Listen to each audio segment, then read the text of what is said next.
So this week is all about planning for success, not just for these 28 days, but also for your long-term health and confidence. So we know that real change doesn't happen from willpower alone. Actually, it comes from building simple, repeatable habits that fit into your real life. So today we're going to talk about how to turn everything you have learned so far into a lifestyle that you can actually maintain without stress, without perfection, and also without guilt. So over the past 3 weeks, we've gathered an incredible toolkit. So we've learned how our metabolism works and how food fills our body, and also how movement supports everything our body is trying to achieve. So today I'm going to help you bring all of that together because seeing results for a few weeks is great, but learning how to continue those results in a sustainable way is life-changing. So we'll talk through some sustainable strategies and some everyday tools and easy habits that can help people succeed long after the initial excitement or novelty of weight loss wears off. Before we move forward, let's quickly reflect on what we've already learned. So week one was all about metabolism. So what it is, what speeds it up, and also what slows it down as well. And we learned that metabolism is not fixed. So it's actually something you can influence through food, movement, sleep, and also stress as well. In week two, we focused on nutrition principles. So we discussed protein, fiber, healthy fats, and also why they matter. And we learned how different nutrients support energy, hormones, blood sugar, and also overall metabolic health as well. And week three, which was last week, discussed exercise strategies. So we explored different types of movement. So not extreme workouts, but simple, achievable exercises that help us build muscle, maintain our fitness, and also support our insulin sensitivity. So all three of these webinars help us to set the foundation for long-term success. So now let's talk about planning because planning is what turns good intentions into real action. And we often think motivation is the key to staying on track, but the reality is motivation often comes and goes and it often wavers throughout the day, let alone throughout the week or the month and the year. And what actually keeps people consistent is their environment and their habits. So planning helps us to reduce decision fatigue. So, for example, if you've ever opened a fridge and thought, I have no idea what to eat, you've essentially experienced decision fatigue. So, when we're tired or we're stressed or rushed for time, we often will default to the easiest option. And planning helps us to remove that stress. It keeps healthy choices right in front of you, and it also stops unplanned eating and emotionally triggered eating before it actually happens. And most importantly, planning reinforces all the metabolic patterns you've actually been building over the last month and all the things that we've been discussing in the previous webinars over the last couple of weeks.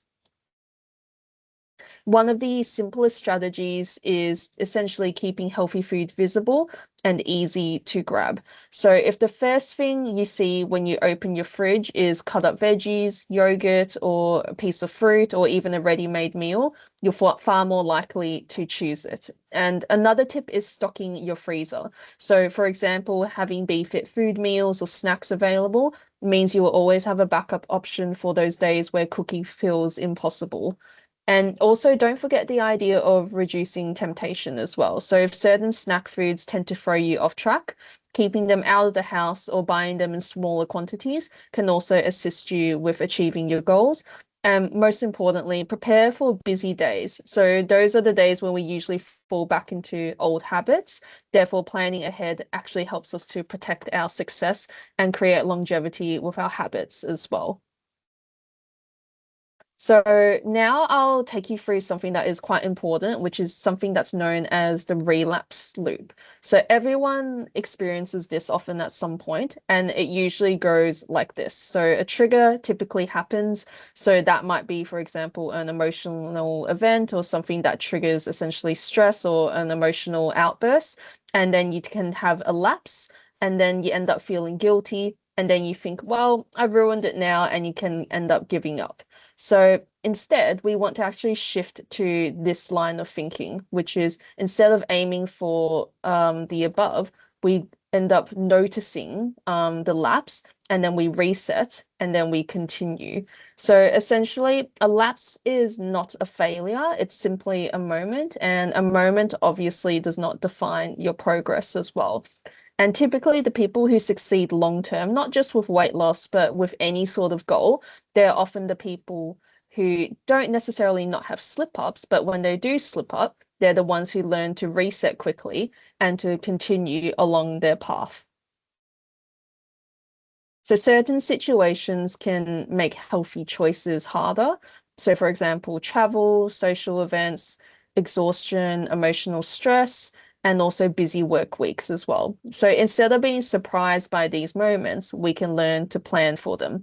And that might look like bringing portable protein snacks, pre-ordering a healthier meal at a restaurant, reducing alcohol, and also potentially scheduling exercise earlier in the day, and these sorts of small actions can help us to prevent a minor lapse from becoming a complete derailment. Another strategy that can also work incredibly well is having emergency alternatives ready to go. So think of these essentially as your safety nets or your security nets. So when life can get a little bit hectic, and it definitely will for a lot of us, these are essentially your fallbacks or your plan Bs. So things like freezer meals, like BeFit Foods range, pre-cut veggies and a bit of dip, some protein shakes, yogurt and berries, etc., or even just planning for a 10-minute walk before eating.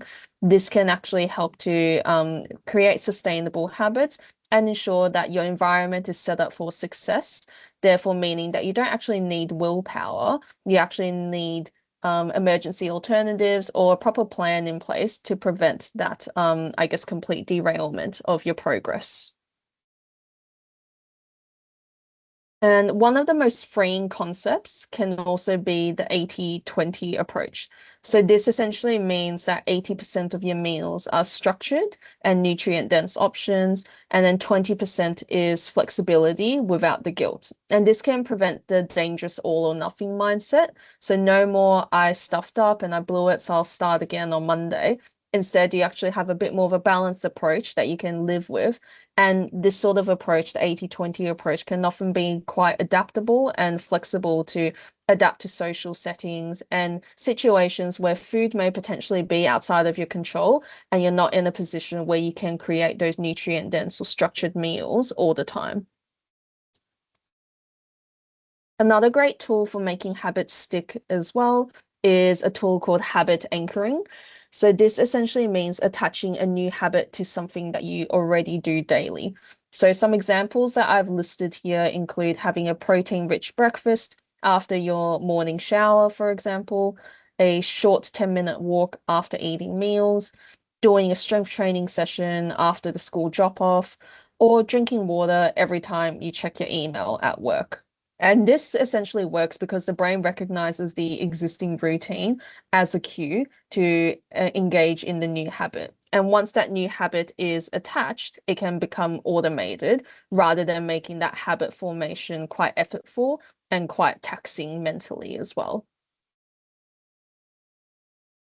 So now I'll move on to food label reading, because labels can obviously be quite confusing, especially if you're not used to them. And food label reading is also a really handy skill to have on hand to support you with making sure that you're picking more nutritious options, especially if you are relying on some pre-packaged options in the supermarket. So the easiest way to compare foods is by using the per 100-gram column on the label. And this puts everything essentially on an even playing field so that you can compare products more quickly. And a simple guide is something that I've just outlined here. So for example, for sugar, we try to choose foods with less than 15 grams of sugar per 100 grams.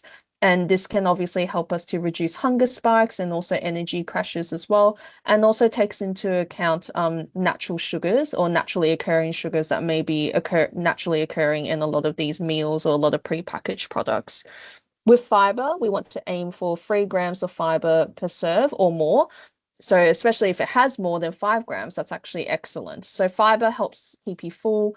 it supports digestion, and also helps to stabilize your blood sugar levels.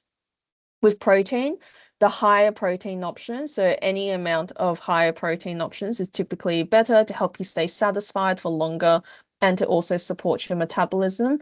And if you have watched the second week webinar, we will also have talked about obviously protein and carbohydrates and getting the ratio to an adequate amount. So you can obviously refer back to that webinar for further information. And for sodium, ideally, we want to aim less than 400 milligrams per 100 grams of sodium. So lower is typically better, especially for heart health and also for reducing water retention and bloating as well. So with all of this in mind, food labels definitely don't have to be overwhelming. Once you know what to look for, they can actually be a really helpful tool for making some more informed choices when it comes to your shopping. And further to food label reading, I'll also mention just some things to also be aware of or to look out for on food labels. So, for example, sugar doesn't always appear as sugar on a nutrition label. It can actually appear under many, many different names. So there's a whole list of different names there. So things such as agave syrup, brown sugar, fructose, glucose, molasses, rice malt syrup, and many, many more. Some of these are pretty straightforward. Some of these you may not have necessarily considered to be sugar, but essentially if a product has several of these listed, it's usually a sign that it can be a bit more processed and therefore less supportive of stabilizing your energy levels. And also as well, it will directly contribute to the sugar content per 100 grams on the nutrition label. And many low fat products are also something to be aware of as well, because although low fat products can remove the fat, they can replace it with added sugar to improve the taste and the palatability. So although it may sound like a healthy, lower calorie option, it may potentially spike your sugar levels more quickly, especially if there is added sugar in there. Ultra processed snacks as well can also contain additives, emulsifiers, and also artificial ingredients. So these can also increase inflammation and also potentially irritate the gut microbiome. RDIs or the recommended dietary intakes are also important to be aware of, especially when we're planning a healthy diet moving forward. So essentially, RDI just stands for the daily nutrient amounts that most people need. So 97 to 98% of healthy individuals specifically. And meeting these nutrient targets can help you prevent deficiencies that slow down your metabolism or reduce your energy. And they can also support everything from thyroid function to cravings to also your immune system as well. And the goal with RDIs isn't that it has to be perfect all the time. It's simply making sure that your body has what it needs to be working efficiently. So thinking of nutrients like building blocks or Lego blocks, essentially when your body has enough, everything can tend to run more smoothly and be a lot more stable as well. So in terms of RDIs, I'm just going to cover some of the most important nutrients. And some of these nutrients we would have also mentioned in week two's webinar. So this is just essentially a lead on from that webinar. With protein, again, just to reiterate, most people need roughly around 1.2 to 1.6 grams of protein per kilogram of body weight per day. And protein can help you feel full, support your muscle, and also, as a result, improve your metabolic rate as well. And if you're uncertain about where you sit within this reference range, it's always good to speak with a dietitian because this reference range obviously takes into account age, takes into account also physical activity levels as well. So if you're a bit unsure, then it's always important to speak with a dietitian who'll be able to guide you more appropriately. In terms of fiber, aiming for 25 to 30 grams a day can help you to support your gut and also regulate your appetite. Iodine, selenium, and zinc are all nutrients that help to support your thyroid, which play a major role in regulating metabolism. And for iron and B12, these are essential for energy production. So if they are low, you can end up feeling quite tired, experience a lot of brain fog, and also quite a lot of sluggishness as well. And with vitamin D and magnesium, these help to support insulin sensitivity, your sleep regulation, and also your bone health, all of which are important for overall well-being. So essentially, keeping in mind small, consistent improvements to these nutrients, this can actually help to lead to big improvements with how you feel on a day-to-day basis as well. In terms of prebiotics and probiotics, well, your gut obviously plays a major role in metabolism, in inflammation, appetite, and also digestion. So when it comes to prebiotics and probiotics, think of your gut essentially like a garden. So it needs the right environment or the right fertilizer essentially to flourish. So prebiotics and probiotics, they may sound quite similar in name, but they're actually two completely different things. Prebiotics are a type of fiber that helps to feed the good bacteria in your gut, and they help to increase the diversity of your gut's microbiome and also strengthen the gut lining as well. Probiotics, on the other hand, these are the beneficial bacteria that basically help to support gut balance and also metabolic health. So they obviously help to balance your gut, support your digestion, can improve insulin sensitivity, and also reduce inflammation as well. And because your gut plays a role in appetite regulation, certain gut bacteria can actually help to produce hormones that can make you feel fuller for longer. So when it comes to supporting your gut, you are essentially supporting your metabolism, your hunger cues, and your overall health. And in order to support your gut, you need both prebiotics and also probiotics to assist with that. And in terms of BeFit Foods products as well, one advantage of the BeFit food range is that many products already actually contain both prebiotics and probiotics, so you don't actually have to think too hard about it. So products like our protein balls, protein cookies, and also the protein booster, they contain ingredients that help to nourish and support a healthy gut environment. And when you combine that with BeFit Foods high fiber meals that you've been eating, this helps to create the right conditions for long-term metabolic health. And leading on from the prebiotic and probiotic conversation, BeFit Food actually recently worked with Deakin University on a 2025 study, which compared two types of very low energy diets or VLEDs. So one of the groups ate whole food meals like BeFit Food, whilst the other used supplement-based VLED diets like shakes and bars. So both groups had similar calories and similar nutrients, and the main difference is that aside from the one group eating real food, the overall findings show that both groups had lost a similar amount of weight. However, the whole food group had significantly better improvements in gut health. So, in fact, the gut microbiome diversity improved by 40%, which is quite substantial. And they had also experienced fewer side effects than the shake-based group as well. And because the gut bacteria shifted in a more positive direction, this led to better metabolic flexibility, which meant the body became more capable of switching between burning carbohydrates and also burning fat for energy as well.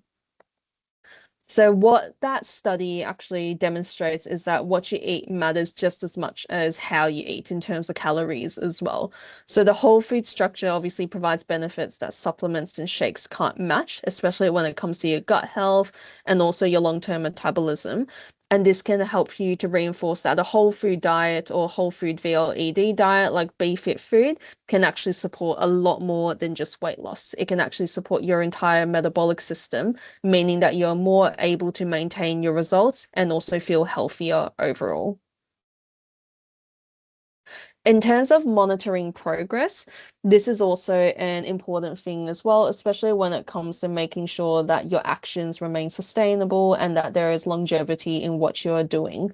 So tracking progress helps to reinforce positive changes, obviously. So it gives you motivation because it shows you improvements that you can't always see on the scale. And this can help you build consistency when you track, so you stay more aware of your habits, and that awareness obviously leads to making more informed choices or better choices to support your goals. And progress, obviously, as I mentioned, is not always about weight. So many of you probably have already noticed changes in your energy levels, the fit of your clothing, your mood, your sleep, or even your hunger patterns. And these things, although not directly related to your weight, are also just as important as weight loss. So, if you are monitoring yourself when it comes to your weight, the most important thing is choosing an approach that feels supportive rather than stressful, because obviously that can trigger a bit of that relapse loop, as I've explained earlier. So, some people can prefer daily weighing because it helps them to see patterns. Others prefer weekly because it feels less emotional. However, just remember that weight can naturally fluctuate from day to day because of water, hormones, our sleep quality, and even the weather as well. So rather than focusing on a single number, it's important more to look at the overall trend. And that's where, again, working with a dietitian can be important because with these trends, we are able to understand a bit better in terms of what's happening with your body composition and guide you a bit better in terms of where you need to make changes potentially or refine areas in your diet or exercise to help you achieve your goals. Waist circumference also as well is actually a better indicator of metabolic health than the scale. So carrying extra fat around the middle is often linked to higher cortisol levels, insulin resistance, and also inflammation as well. So tracking your waist can help you understand how these deeper systems in your body are improving. And to measure it accurately, all you need to do is measure it at your belly button, relax your stomach, and take a reading generally every fortnight, as this will give you a clearer picture of the changes in your body composition as well. And on that note, with body composition, this actually gives you that detail in terms of what you want. And in terms of body composition, typically a lot of body composition analysis tests will track quite a few different measures. So some of the most common measures that they would track would be muscle, fat-free mass versus fat mass, visceral fat levels, hydration status or water status, and also your basal metabolic rate, also known as your BMR. So typically with muscle, more muscle obviously means a higher fast and faster metabolism, and also as well can mean better blood sugar control. And when it comes to visceral fat levels, the fat around the organs is specifically what visceral fat is referring to. So if there is a reduction in that, this typically means less inflammation and also reduced insulin resistance as well. And with hydration, that can help you to support energy, digestion, and appetite. And then with your BMR, as I mentioned before, that is directly correlated with your muscle mass as well. So if you're improving in your muscle mass, your BMR should also be increasing as well. And sometimes with an increase in muscle mass, this can mean that your scale weight actually increases, which can understandably be quite deflating if weight loss is your primary goal. Therefore, that's why it's important to also tack on something like body composition analysis tests so that you get a bit more of the full picture and therefore understand actually what changes are happening in your body and why those changes are actually improving your health for the better as well. And in terms of, like I said, the body composition testing, you can use that to obviously guide your goals. So, like I said, if you see your muscle increasing, that's a great sign that your metabolism's getting stronger. Visceral fat coming down, that's excellent for long-term health and improved insulin resistance. And like I said, repeating these scans every 2 to 4 weeks can help you to track trends. And then using these results to adjust your protein targets, your exercise routine, or even the timing of your meals, that can help you to support your goals long term as well. And also blood tests as well. These can give you valuable insight into your metabolic health because you obviously can't necessarily see what's happening directly inside your body when it comes to your blood tests. So fasting blood glucose can obviously show your baseline blood sugar control. Your HbA1c can give you a 3 month picture of your average blood sugar reading. And fasting insulin is also particularly important because high insulin levels can often show early insulin resistance even before your blood sugar levels begin to rise and get into that pre-diabetic or diabetic stage. High insulin can also lead to abdominal fat storage and also increased cravings. So things like our blood glucose and insulin tests, these can actually help you to understand what's happening inside beyond what you see on the outside. Further blood tests that you can also consider include cholesterol and also your LFTs or your liver function tests. So your cholesterol levels show you how well your body is managing fats. So when you request for a lipid profile, this typically would involve total cholesterol, your LDL cholesterol, your HDL cholesterol, and also your triglycerides as well. So patterns such as high triglycerides, low HDL, or high HDL, this can actually be a sign of metabolic dysfunction as well. And that can obviously indicate potentially in tandem with some other tests, maybe fatty liver or insulin resistance as well. And with liver function tests, this analyzes enzymes or liver enzymes known as ALT, AST, and GGT. And when these enzymes are elevated, this can indicate inflammation or fatty liver, which both can slow down your metabolism. So tests such as cholesterol and LFTs, these can actually help you catch early signs of issues so that you can address them before they become bigger problems because fatty liver as a condition is completely reversible as well, often through a VLED. And even things such as dyslipidemia, where you have mildly elevated LDL or mildly elevated triglycerides, these are all things that you can address through lifestyle changes like exercise and diet. Your thyroid tests are also something that are worthwhile having a look at as part of annual blood tests. So your thyroid is obviously a gland that helps you to regulate your metabolism, and it also helps you to control your energy levels, temperature regulation, and also your metabolic rate. So the thyroid panel usually includes a couple of tests. So there's TSH, there's free T4, free T3, and also sometimes thyroid antibodies as well.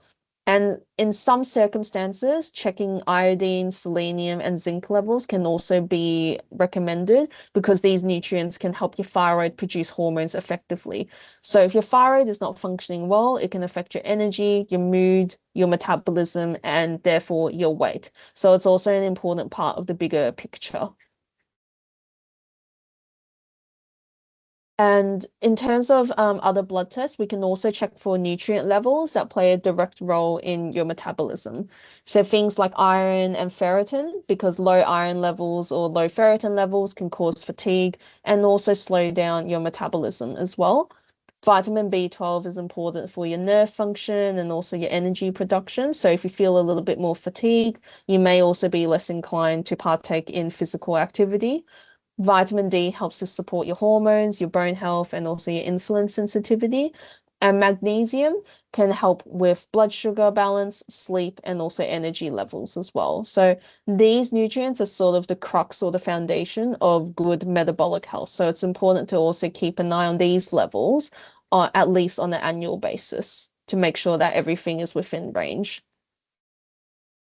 And inflammatory markers are also worthwhile investigating as well where appropriate. So chronic inflammation can obviously slow your metabolism down and disrupt your hormones and therefore increase the risk of insulin resistance as well.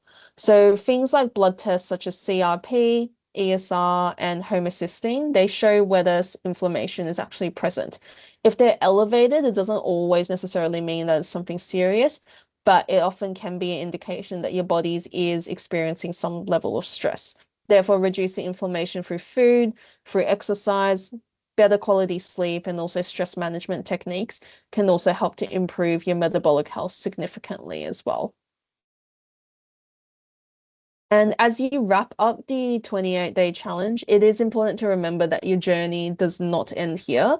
You also do have a range of options depending on your goals, your lifestyle, and also how much support you also want moving forward as well. So I'll just outline a few of the, I guess, alternative programs that we have with BeFit Food. So if you are interested, you can obviously book in again with a dietitian to discuss which one may be more appropriate, or if you already know which one you want to continue with, then you can obviously head online and obviously follow through with that as well. So with our maintenance program, this is one of the programs that we have. I would describe this as a bit more of a flexible, ongoing eating structure, which uses BeFit Food meals also mixed with whole foods as well. So this might mean that you have one BeFit Food meal a day plus some balanced whole food meals and snacks, and it's generally sustainable for anyone who wants long-term steady weight maintenance. So generally most suitable for people who are already confident with their routine, but they may want some structure, and also busy people who want at least one meal a day so that they don't have to plan, and those who like the simplicity of some grab and go healthy options as well. With intermittent fasting, this plan pairs intermittent fasting, like a 16-8 or a similar structure, with low carb, high protein meals that support stable blood sugar and fullness. And it's for people who will obviously find that intermittent fasting works for them or has worked for them in the past, and also those who want to improve metabolic flexibility as well. And it can definitely help because obviously intermittent fasting is a great tool for regulating insulin levels. So if you are someone who wants that sort of gentle fat loss support without doing another full challenge, this might be suitable for you. And then we also have reset programs, which are essentially a shorter, more condensed version of our challenge, which helps you to reset habits, reduce your bloating, and support your gut health, and help bring your metabolism back into a steady rhythm. So we have the 7-day or the 14-day metabolism reset program specifically. And if you just want individual meals, this is also an option as well. So you don't always need to follow a program all the time. Sometimes just having meals in the freezer is enough for you to also stay on track as well. So this might be suitable for individuals who maybe work shift work, people who have high stress lifestyles or unpredictable schedules, or just simply people who want a healthy backup option on hand. So there are obviously no one size fits all approaches to these programs. There are flexible options that you can move between depending on essentially what's happening in your life. So whether you want some daily structure or just backup meals for busy weeks, there are multiple different pathways that can support you to maintain your results long term. And again, as I've already mentioned, it's not about being perfect with your approach to your diet. It's having the necessary tools in place and also the planning in place to make those healthy habits a reality. And I've just given also an example of what a simple maintenance plan can potentially look like. So the structure is quite flexible. So you could obviously have BeFit food meals for lunch, breakfast, or dinner, depending on obviously what you've ordered. But even moving forward, if this is something that you want to do with individual BeFit food meals, this is definitely an option that you can consider as well. And that can potentially help you to build more sustainable habits and also help you engage with healthy eating practices outside of just BeFit food meals as well. And in terms of why BeFit food obviously works long term, it's because we essentially help to take the guesswork out of healthy eating. So our meals are all high protein to help you maintain muscle, and they're low GI carbohydrates or low in carbohydrates in general to help you stabilize your blood sugar. And we also have a high fiber content to help you support gut and hormone health as well. And our portion controlled meals help you to prevent overeating without needing to count calories. And one of the biggest, I guess, benefits is the convenience aspect. So having meals ready to go helps you to reduce the decision fatigue, which is one of the biggest barriers to staying consistent. So in short, essentially our goal is to make healthy eating simple. And really, with the simplicity of our meals and also our programs, this is what can help lead you to long-term success. So in summary, plan ahead to help you reduce the decision fatigue. Label reading can be a really helpful tool to help you choose or make more informed choices, especially if you're shopping in the supermarket. The RDIs are essentially there to help you support metabolic health, so it's important to make sure that you're eating a wide variety of whole foods to meet those nutrient targets. Fiber and probiotics can help you to support your gut microbiome. Monitor progress in multiple different ways. Scale weight is not the only way to monitor your progress. You can use things like waist circumference or body composition analysis tools to actually track your progress, or even just measuring your sleep quality or even your energy levels. These are all ways in which you can track your progress without directly tying it back to your scale weight. And BeFit food meals or programs can be used as part of an ongoing structure to help you build the sustainable habits as well. Okay. I will pass it on to Kate now for a Q&A. So if you guys have any questions, then you can just post them into the chat, and then Kate will be able to get back to you with some answers. Thank you, Wendy. Really comprehensive, lots of good follow-up tips. So we've got a couple of questions coming through. So the first one is, how should I keep track of my progress? Is there a guide of key things to mark off? Well, the first thing would be consistency. So if you have measured your girth measurement, so your waist measurement with a tape measure, I would continue to do this, because this is the first marker of increasing visceral fat or fat around the belly or unintentional weight gain. Nobody ever really intends on gaining weight around the middle, and it tends to happen because of insulin resistance, which insulin's our fat storage hormone. So if that increases slightly because perhaps we're eating more carbohydrate than our body can process, or more than what we're burning off, then I'd say definitely waist circumference is the best ongoing measurement. If you're someone who tracks your weight, be very mindful of time of the month, time of the day, exercise state, what you've eaten, what you've drunk, how hydrated you are.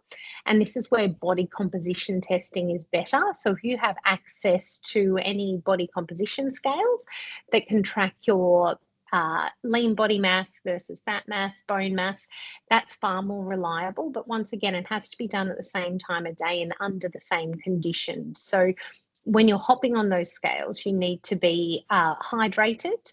It needs to be a similar time of day, and it needs to be in the same exercise state. So you wouldn't want to do it one day after you'd been to the gym and another day after you'd had a sleep in, because your body fluid levels will be different, and the algorithms that are used to calculate muscle mass and body fat mass will be thrown out of whack due to changes in hydration levels and changes in storage of glycogen, which is your carbohydrate in the muscle that is tied to water storage.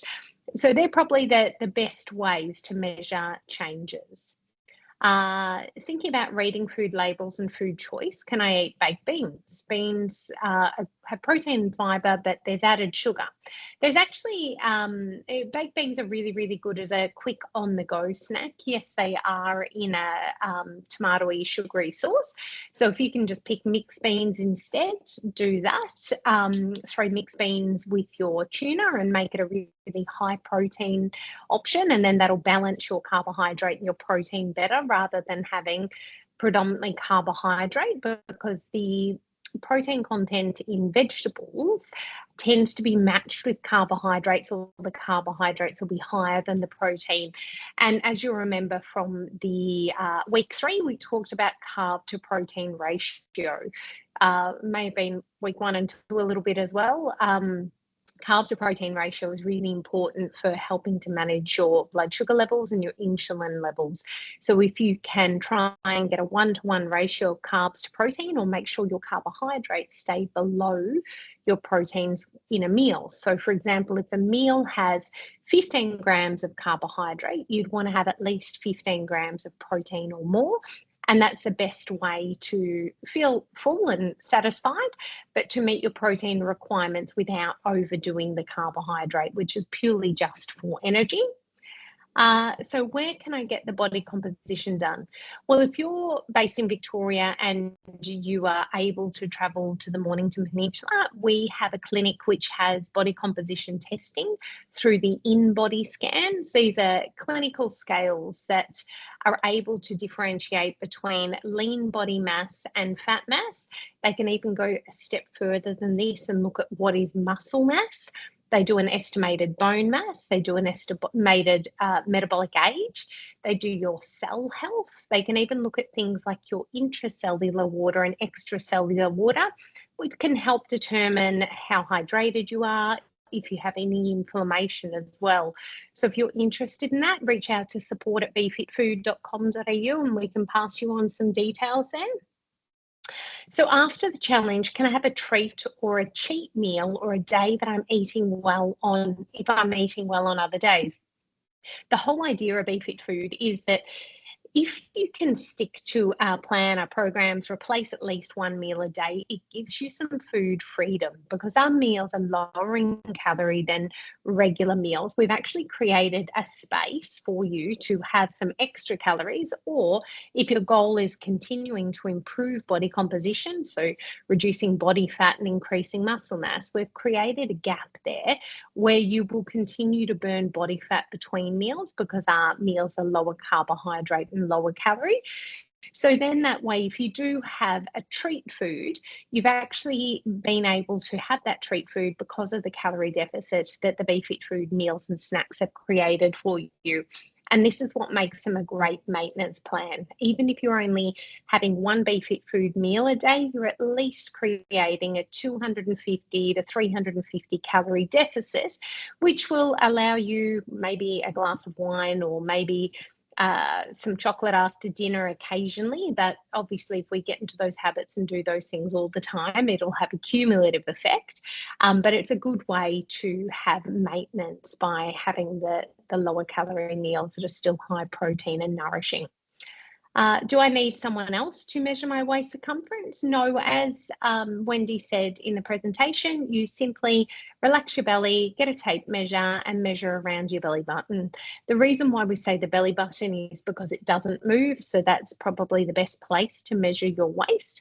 Whereas if you pick an area on the waist, you may choose a different area every time, so it's not a true measurement.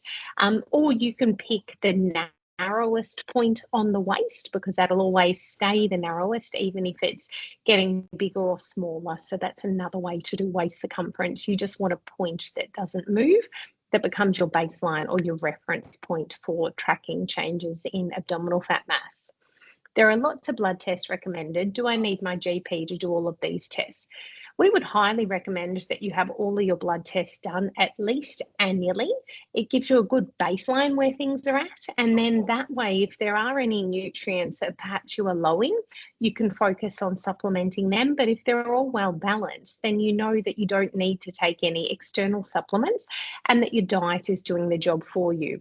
And it's another good reason to focus on different foods in your diet if you find that your bloods are perhaps showing any deficiencies. Maybe there's foods you can speak to one of our dietitians about that you should be increasing to correct that nutritional deficiency. And sometimes people take supplements when there's no need for them, which will really create a uneven sort of balance of other nutrients in the body. So if you're over supplementing one nutrient, that might actually knock down the absorption of another nutrient and cause an issue. So it is important to have those tests, and the more thorough, the better for long-term health and surveillance. Obviously, your GP will guide you on which tests and how often you need them. Perhaps some tests maybe every 2 years, but most tests that were listed today would probably be annually because then you've got a nice baseline. You can follow trends and see how your body is changing. I feel like I'm losing weight from my upper body, but not my lower body. Is this normal? Well, it depends whereabouts on your upper body. So the first thing would be if you're not doing any consistent resistance training, you might find that your body is actually wasting away at the top. So you really want to do resistance training or strength training 2 to 3 times a week, and that'll help maintain some lean body mass on the upper end of the body. So just having protein alone without actually having a trigger for strength or for muscle building won't maintain muscle mass. So you need to be training at least 2 to 3 times a week. And this can be very simple exercises. It can be as simple as doing wall push-ups for some people. And once that becomes too easy, then knee push-ups. Once that becomes easy, then push-ups on your feet. Whatever you do needs to progressively overload your muscles and get harder if you want to see any improvement. If you start doing something and it becomes easy, you won't get any further improvement. So continue to progressively overload the body in whatever it is you're doing. How do I know my gut microbiome is healthy? Do I need this tested? It's a great starting point to have your gut microbiome tested because once again, you have a baseline. This might not be something that you follow up every year, but you might do it every couple of years. There are companies like Microbia in Australia that can do this, or Nutripath can do it. So there's lots of places you can go to get a microbiome test. It involves getting a very small stool sample that is sent away and analysed. It will then look at the different types of bacteria in your stool and whether it's predominantly good or bad or a good balance of things. And then there'll be a recommendation of which sorts of foods you need to increase or decrease to improve your gut microbiome. Why do the last few kilos always feel the hardest to lose? This is particularly when you're getting close to your ideal weight. So your body sits in a state of homeostasis, which is a balanced state. So once it gets close to your ideal weight, it will not want to shift. So you can shift it, but it's a concerted effort. And the closer you get to this goal weight or goal body composition, often the harder it is to maintain. So you need to work at it every single day. There's not many people out there that would say they maintain a really optimal, healthy weight without doing anything at all. It is a concerted effort every day to get your exercise, which might be getting your 10+ thousand steps a day, doing your resistance training 2 to 3 times a day, eating a low carb diet with lots of fibre and lots of protein. So yes, those last few kilos will always be the hardest, and they're the ones that need the work to really maintain that healthy body weight because of our weight set point and our body wanting to return to its current weight. It never wants to lose weight because we are protected through our genetics from starvation. So it's very hard to lose weight. But once you reduce insulin resistance, which is the fat storage hormone being too high, you'll find you will be able to lose weight. But once you get close to your weight, that homeostasis really kicks in and makes it difficult to get to your final goal. So it just takes continuous work. So you can never really set and forget, and hence why the maintenance program is so important. There's a lot of information. What are the most important things I need to remember to maintain my weight and health? The number one thing is consistency. Whatever you're doing today, continue for life. And if you want to find some sort of balance, use the rule that Wendy said, the 80-20 rule. So doing the right thing 80% of the time, and you'll get forgiveness 20% of the time. But if you're not at your ideal body composition, I would suggest a 90-10 rule, which will allow you to continue to progress towards your goals. Whereas 80-20 might keep you where you are. But if you want to make small incremental changes year on year, so you're slightly decreasing body fat and slightly increasing muscle mass every year, even by 0.5 kilo, then I would recommend a 90-10. But if you've hit your maintenance goal, then that 80-20 and that flexibility will more likely just keep you where you are if you're happy with that. So the key things are definitely your daily steps, your resistance training 2 to 3 times a week, a low carb diet. So the CSIRO recommends 70 grams of carbohydrates or less for the rest of your life if you have insulin resistance, type 2 diabetes, or even for general health. And if you're looking to improve your body composition or reduce body fat, if there's any signs of insulin resistance or type 2 diabetes or pre-diabetes, they actually recommend under 50 grams of carbohydrate per day, particularly for the first 12 weeks, and then having that flexibility between 50 to 70 grams of carbs per day in your maintenance phase. Having lots of fibre, so making sure you're having your 2 to 4 cups of low starch veggies and salads at every meal where you can. Having protein at every meal, trying to hit your 1.6 grams of protein per kilo of ideal body weight. So if you're not currently at your ideal body weight, you don't need to feed the weight you don't want to keep. So 1.6 grams of protein per kilo of ideal body weight is what you should be aiming for, and that'll help you to maintain muscle mass as long as you're exercising and continue to burn body fat on a lower carbohydrate diet. So thank you, everyone. Good luck on the last week of your challenge, and we look forward to seeing all of your before and afters, hearing your testimonials and seeing how you've gone. Don't forget to check in with the dietitian. Make sure you get your maintenance plan in place, and consider looking at what you're going to do in your maintenance after this week, whether that's doing the intermittent fasting program or the Be Fit Food maintenance program, just replacing 1 meal a day or 2 meals a day. I would recommend just replace the hardest meal of the day to begin with. So if you know that every day at work there's nothing healthy around you, then take your lunch every day. Or if you know that you get home late from work a few nights a week and you're not eating the right thing, then make sure you've got BeFit food meals in the freezer. Or perhaps you're someone who can be really strict a couple of the days of the week, but you want more flexibility. You could do the 5-2 diet or the intermittent fasting, which is where you do BeFit food for 2 days of the week in an intermittent fasting style, which is actually having 2 meals a day and one protein snack in an 8-hour period, and fasting for 16 hours just for 2 days of the week, and then having a normal, healthy, low carb, high protein diet the other 5 days of the week. So we often find this is really good if you've had a more relaxing weekend, perhaps you haven't kept up with your exercise or your food goals. And then the intermittent fasting can help you sort of reverse any calorie excess and make up for that on a Monday, Tuesday. Or perhaps you know you've got a big weekend coming up. Maybe you've got weddings or birthdays or celebrations, or you're going away. You might want to use the 2-5 diet before you go away on a Thursday, Friday, and prep your body so you've got that little deficit before you go into a weekend, so it does less damage to your overall maintenance. So once again, thank you everyone, and make sure you check in with us. Send us your before and afters. You will win money or credits to BeFit Food for doing this. So follow up with support at befitfood.com.au. And also don't forget to do your final check-in with the dietitian to make sure your maintenance plan is in place and you've asked all the questions you have to make sure you get long-term success.